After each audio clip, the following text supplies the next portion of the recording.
You absolutely wouldn't believe it.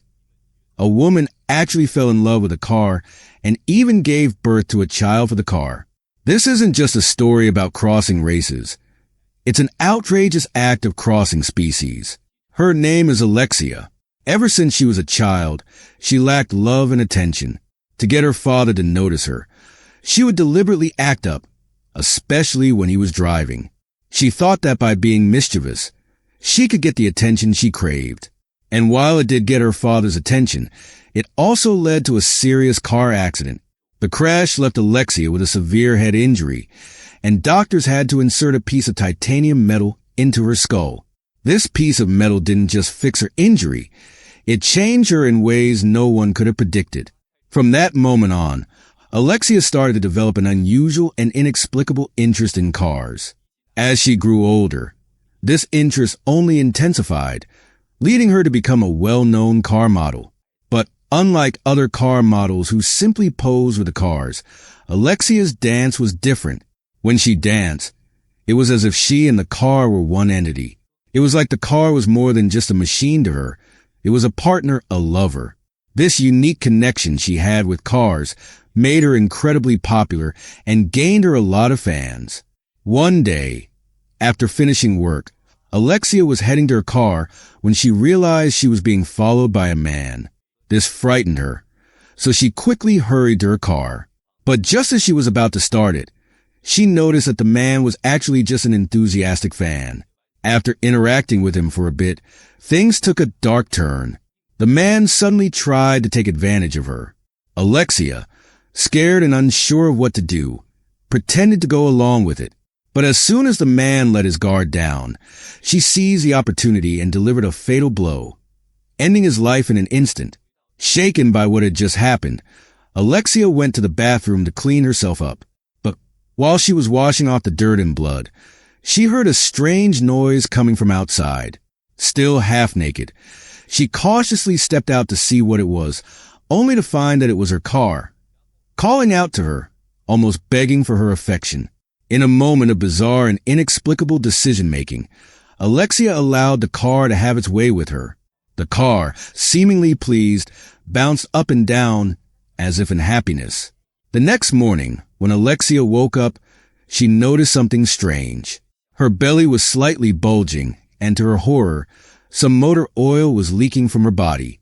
She was confused and frightened, but convinced herself that it was just a side effect of all the affection she had given and received the night before. So, she brushed it off and didn't pay much attention to it. After getting dressed, Alexia went about her day as usual, cold and indifferent. This wasn't new for her. She had grown used to this kind of life since she was a child. The news was on, reporting about the man who was killed the previous night, and the authorities mentioned they were working hard to catch the suspect. While having breakfast, Alexia casually told her mother that she had a stomachache. Since her father was a doctor and her mother was always busy with work, her mother just told her father to check her out. But her father seemed annoyed, as if Alexia wasn't really his daughter. He barely even looked at her, just pressing on her stomach a few times before brushing her off. Feeling neglected and hurt, Alexia decided to find her colleague, Justine, to have some fun and forget about everything. But in the middle of their time together, Alexia suddenly felt nauseous and wanted to throw up. She realized that her once flat belly had started to swell. Worried, she took a pregnancy test, and to her shock, it confirmed she was pregnant. She couldn't believe it. Just yesterday she had been with the car, and now she was pregnant? Could the car really be this fertile? Determined to take control, Alexia, who was always strong-willed, decided to get an abortion. But she soon found out that this was no ordinary pregnancy. The car's offspring were incredibly strong and hard to get rid of. Even when Justine burst in to help, Alexia couldn't get rid of the mechanical fetus growing inside her. What followed was a horrifying and bloody scene, where Justine's attempts to assist led to the deaths of all of Justine's friends and relatives. Only one girl managed to escape and called the police, leaving Alexia feeling trapped and desperate. Fearing capture, Alexia initially thought of going home to seek refuge. But when she saw her father's cold and distant face, she changed her mind. Instead of seeking safety, she decided to destroy everything tying her to this place. She set fire to the basement, killing her parents in the flames. Alexia knew she needed to escape and start over somewhere far away. But as she wandered the streets, she saw that her wanted posters were plastered everywhere. Just when she thought she was out of options, she came across a notice searching for a long-lost son. The notice included an AI-generated image of what the boy might look like as an adult, and to her surprise, it looked strikingly similar to her. Desperate to avoid capture, Alexia cut her hair short and disguised herself as the missing boy. The only problem was that her nose bridge was too narrow compared to his. As mentioned earlier, Alexia was ruthless. Determined to complete her disguise, she went to the sink and brutally broke her nose bridge. But even after this painful act, Alexia knew deep down that she couldn't stay in disguise for long. Normally, when someone finds a long-lost family member, they would do a DNA test to confirm the relationship. But the boy's father, Vincent Legrand, wasn't an ordinary person. He told the police there was no need for a DNA test because he could recognize his son at a glance. The moment Vincent, who was a policeman, saw Alexia, he was absolutely convinced that she was a son. Now, some might think Vincent Legrand made a mistake, but the truth is, Vincent wasn't really confused at all. His son had actually died in a fire years ago, but Vincent couldn't bring himself to accept it. He insisted that his son was just missing. To cope with his grief and the loss of his son, Vincent even became a firefighter, eventually working his way up to become a fire chief. However, Alexia didn't know what was really going on in Vincent's mind, and just assumed that he had made a mistake in identifying her. After failing to escape from the police, Alexia was quickly caught by Vincent, who, as the fire chief, had no trouble apprehending her. But instead of treating her like a criminal, Vincent comforted her, saying, "I know it's hard to accept this at first, but we can slowly develop our father-son bond." Alexia, however, was thinking to herself, "You're saying this now, but what are you going to do when you find out I'm an imposter?" Despite trying multiple times to escape, Alexia eventually realized that she couldn't overpower Vincent. She even considered killing him, but found herself no match for his strength and resolve. But instead of reacting with anger, Vincent spoke to her with surprising gentleness, saying, "Good son, you're home now. No matter what hardships you've been through, I won't let anyone hurt you again." Vincent Legrand's words deeply moved Alexia. She had longed for fatherly love since childhood, but had never received any. Now, she was feeling it from a stranger. When Alexia finally found an opportunity to escape, she hesitated, then returned, shaved her head, and decided to be a good son to Vincent Legrand. One day, Alexia found a floral dress in the closet and tried it on to see what it felt like to be pregnant. However, Vincent Legrand suddenly came home early. Alexia, still in the dress, thought Vincent Legrand would surely suspect something after seeing her, but instead, Vincent Legrand smiled happily.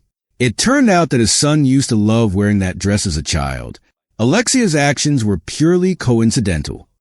In the days that followed, Alexia and Vincent Legrand got along very well. Alexia, trying not to give herself away, refused to speak, but Vincent Legrand didn't mind and even took Alexia on many missions, teaching her various firefighting techniques. Alexia, who once had a tendency to kill people over minor disagreements, began to appreciate the value of life under Vincent Legrand's influence. This shows how important a person's upbringing and environment are. But good times don't last. Team member Ame recognized Alexia as the wanted criminal while washing the door. Although she wasn't 100% sure, she planned to subtly hint to Vincent Legrand and let him figure it out on his own. Before Ame could finish her sentence, Vincent Legrand cut her off and, to reassure Alexia, who was watching warily from a distance, danced with her, showing her that everything was fine. One day, Vincent Legrand's ex-wife came by to see the child now that they had found him. During the meal, Alexia, as usual, didn't say a word, trying to avoid being exposed. Vincent Legrand made an excuse to send Alexia back to her room. At this point, Alexia's belly was itching terribly. and as she scratched, she accidentally tore a hole in her stomach, revealing something metallic inside. While others secrete amniotic fluid during pregnancy, Alexia was secreting motor oil.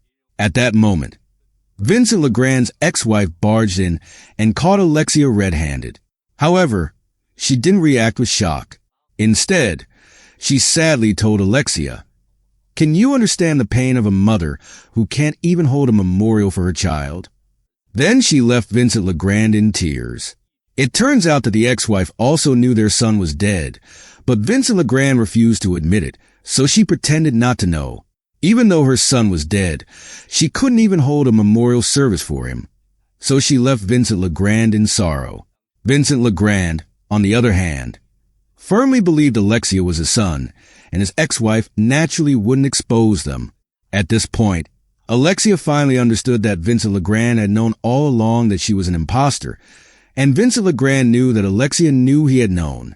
With their bluff called, Alexia no longer hid the truth. Vincent Legrand assured her that no matter who she was, she would always be his son. The only threat to their harmonious relationship was those who didn't know the truth, like Ame. To prevent Alexia from being arrested by the police, Vincent Legrand gave Ame a faulty explosive device during a mission, which killed. Finally, no one could expose Alexia's identity. What Vincent Legrand never expected was that he could tolerate the fact that his child wasn't his own, and even that his son was actually a woman in disguise. But when Alexia became pregnant, he was still taken aback. Even though he tried to accept it, he couldn't handle the fact that the child turned out to be a machine. Vincent Legrand had just wanted a son and didn't even care about the gender. But now, not only was the gender wrong, but the species was also off. But since things had come this far, after a brief period of shock, Vincent Legrand had no choice but to accept the reality in front of him. After Alexia gave birth to a metallic child, she died from severe injuries. Vincent Legrand named the mechanical child after his deceased son Adrien Legrand, thereby accepting this car-human hybrid into his life. I'm curious about how cool this child would be when he grows up. A half-human, half-machine being with mechanical components and metal organs would be quite formidable in a fight.